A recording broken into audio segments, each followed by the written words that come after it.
ഇപ്പോൾ കർണാടകത്തിൽ RSS കോൺഗ്രസ് പോര് അത് കൂടുതൽ മുറുകുകയാണ്. RSSനെതിരായ നടപടി കടുപ്പിക്കാൻ ഒരുങ്ങുന്നു കർണാടക സർക്കാർ. BJP സർക്കാരിന്റെ കാലത്ത് കൈമാറിയ ഭൂമിയിൽ ഓഡിറ്റിംഗ് നടത്താനാണ് ഇപ്പോൾ തീരുമാനം. KB ശ്രീധരൻ വിവരങ്ങൾ നൽകാൻ ചേരുന്നുണ്ട്. ശ്രീധരൻ, പ്രിയങ്ക് ഖാർഗെ പറഞ്ഞത് മുതൽ ഇങ്ങോട്ട് വലിയ തർക്കങ്ങൾ നടക്കുകയാണ്. സർക്കാർ സ്ഥലങ്ങളിൽ ശാഖകൾ അനുവദിക്കില്ല. അതുമൊക്കെ ബന്ധപ്പെട്ട് സോഷ്യൽ മീഡിയയിൽ പലരുടെയും പ്രതികരണങ്ങളും പോസ്റ്റുകളും ഒക്കെ ഉണ്ട്. ഇപ്പോൾ എന്താണ് സർക്കാർ നീക്കം നടക്കുന്നത്? RSSോ BJPയോ ഇക്കാര്യങ്ങളിൽ എന്തെങ്കിലും ഔദ്യോഗികമായി ഒരു പ്രതികരണം നൽകിയിട്ടുണ്ടോ? RSSനെയും കോൺഗ്രസിനെയും ചേർന്നുള്ള അല്ലെങ്കിൽ ഇവർ തമ്മിലുള്ള പോര് ഇപ്പോൾ വേറൊരു തലത്തിലേക്ക്, അടുത്ത ഘട്ടത്തിലേക്ക് കടക്കുകയാണ്. ആദ്യഘട്ടത്തിൽ RSS ശാഖകൾ ഈ സർക്കാർ സ്ഥലങ്ങളിൽ, പൊതുവിടങ്ങളിൽ നിരോധിക്കണം എന്നുള്ളൊരു ആവശ്യം ഉന്നയിച്ചിരുന്നു പ്രിയങ്ക് ഖാർഗെ. മുഖ്യമന്ത്രിക്ക് കത്തെഴുതുകയും ചെയ്തിരുന്നു. ഇതിന് പിന്നാലെ ചീഫ് സെക്രട്ടറിയോട് ഇത് സംബന്ധിച്ച റിപ്പോർട്ട് നൽകാൻ മുഖ്യമന്ത്രി ആവശ്യപ്പെടുകയും ചെയ്തിരുന്നു. അതിന് പിന്നാലെയാണ് ഇപ്പോൾ മറ്റൊരു നടപടി കൂടി വരുന്നത്. ഈ കഴിഞ്ഞ BJP സർക്കാരുകളുടെ കാലത്ത് നടത്തിയ അല്ലെങ്കിൽ RSSനും സാംസ്കാരിക സംഘടനകൾക്കൊക്കെ നൽകിയ ഭൂമി സംബന്ധമായിട്ട് ഒരു ഓഡിറ്റ് നടത്തണം എന്നുള്ളൊരു ആവശ്യമാണ് ഇപ്പോൾ മുന്നോട്ട് വരുന്നത്. അതനുസരിച്ചുള്ള നടപടികൾ ഇപ്പോൾ പുരോഗമിക്കുന്നുണ്ട്. 2023-ൽ സിദ്ധരാമയ്യ സർക്കാർ അധികാരത്തിലെത്തിയതിന് പിന്നാലെ ഇത്തരമൊരു നീക്കം നടത്തിയിരുന്നു.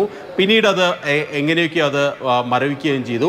ഇപ്പോൾ അത് വീണ്ടും ആ ഓഡിറ്റ് നടത്താനുള്ള ഒരു തീരുമാനമാണ് എടുത്തിരിക്കുന്നത്. ചീഫ് സെക്രട്ടറി ഈ RSSനെ ഈ പൊതുവിടങ്ങളിൽ നിന്ന് നിരോധിക്കുന്നത് സംബന്ധിച്ച എന്ത് നിലപാടെടുക്കാൻ കഴിയും എന്ന് സംബന്ധിച്ച് പഠനം നടത്തുകയാണ്.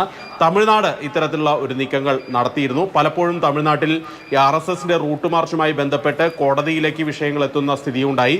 കഴിഞ്ഞ ദിവസം സമാനമായി കർണാടകയിൽ ഈ പ്രിയങ്ക് ഖാർഗെയുടെ മണ്ഡലമായിട്ടുള്ള ചിത്താപൂരിൽ RSSന്റെ 100ാം വാർഷികവുമായി ബന്ധപ്പെട്ട് പഥസഞ്ചൽ റൂട്ട് മാർച്ച് നടത്താനുള്ള ഒരു നീക്കം അല്ലെങ്കിൽ അനുമതി പോലീസോ ജില്ലാ കളക്ടറോ നൽകിയില്ല. ഇതിനെതിരെ കോടതിയിലേക്ക് RSS പോവുകയും പിന്നീട് ഇത് അനുമതി എന്തുകൊണ്ട് നൽകുന്നില്ല തുടങ്ങിയ കാര്യങ്ങളിൽ സർക്കാരിന് നോട്ടീസ് അയക്കുകയൊക്കെ ചെയ്തിരുന്നു. അതിന് പിന്നാലെയാണ് ഇപ്പോൾ മറ്റൊരു നീക്കവുമായി സർക്കാർ വരുന്നത്. BJP കേന്ദ്രങ്ങളിൽ നിന്ന്, RSS കേന്ദ്രങ്ങളിൽ നിന്ന് ഇതിന് കൃത്യമായിട്ടുള്ള മറുപടി വരുന്നുണ്ട്. ഇത്തരത്തിൽ തിരിച്ചടി ഉണ്ടാകും ഈ വിഷയത്തിൽ എന്നുള്ള ഒരു പ്രതികരണമാണ് BJP RSS നേതാക്കൾ നൽകുന്നത്. രാജ്യത്ത് കോൺഗ്രസിനെ നിരോധിക്കുന്ന ഒരു സാഹചര്യം ഉണ്ടാക്കരുത്. തങ്ങൾ അധികാരത്തിൽ തിരിച്ചെത്തിയാൽ, കർണാടകയിൽ അധികാരത്തിൽ തിരിച്ചെത്തിയാൽ ശക്തമായിട്ടുള്ള നടപടികൾ ഉണ്ടാകും എന്നാണ് ഇവരുടെ മറുപടി. ഒരു കാര്യം കൂടി അവർ പങ്കുവയ്ക്കുന്നുണ്ട്.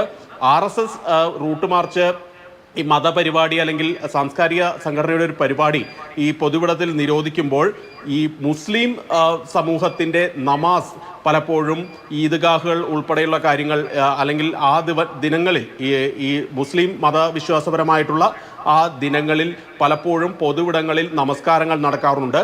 അതുകൂടി നിരോധിക്കാനുള്ള ഒരു ചങ്കൂറ്റമുണ്ടോ എന്നുള്ളൊരു വെല്ലുവിളി കൂടി BJP RSS കോൺഗ്രസ് തർക്കം അത് കർണാടകയിൽ കൂടുതൽ രൂക്ഷമാവുകയാണ്.